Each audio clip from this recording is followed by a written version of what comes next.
A Merry Halloween to those of you that are celebrating it, and I apologize for being sick. Some interesting news this week. There wasn't much aftermath of this heist. It was quite a success, actually, which I will attribute to both planning and the fact that it was fairly simple. Cole and I had our meeting here this week, and they took over my kitchen once again.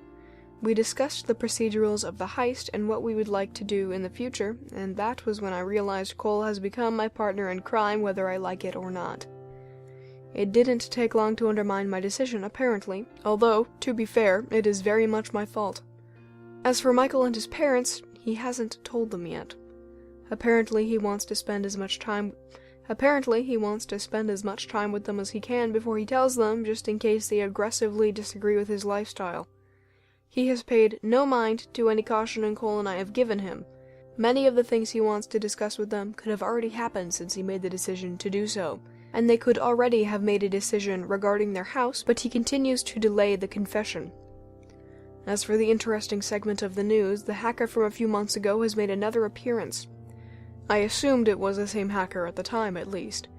It prompted me to ask Michael if he had been the one harassing me before we had actually met each other, although it seemed unlikely he had the courage at the time, and he confirmed my suspicions, which means we were and still are dealing with someone with malicious intentions. Michael took a look soon after it happened, and I brought Terry in to see what he could do on Thursday. They've narrowed it down to the same person that was around a few months ago, but not much else. Whoever it is seems to be pretty well equipped.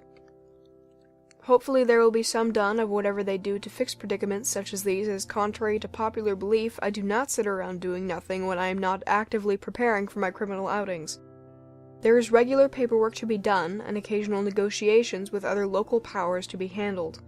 However much it may seem I am the only one to worry about here because I have a handle on things, I am not at the top of the food chain.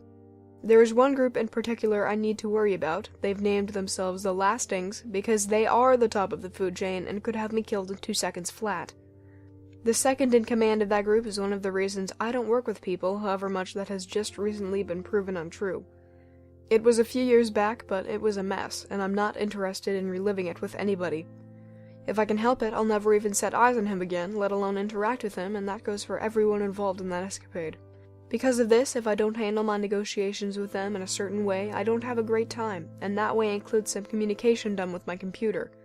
Because my computer has been mostly inaccessible for the past few days, I have not been getting much done in that regard, let alone absolutely anything else I need it for, and I am not using a laptop for important things, which is all I do on computers if I can help it. It would be good to be able to get things done again, but I have a feeling that while this business is going on, I'm not going to get anything done. Cole and Michael have been trying their hardest to distract me, and it isn't hard to tell because they couldn't be any more transparent, but they either overestimate their influence or underestimate my need to get things done the way I want them done. It isn't working. Hopefully by next week we will be up and running smoothly again. Until we are, I'm using a shitty laptop to upload this, and I'm not interested in doing that for much longer. Regardless, thank you for listening. You can find me at diaryofamastermind@gmail.com.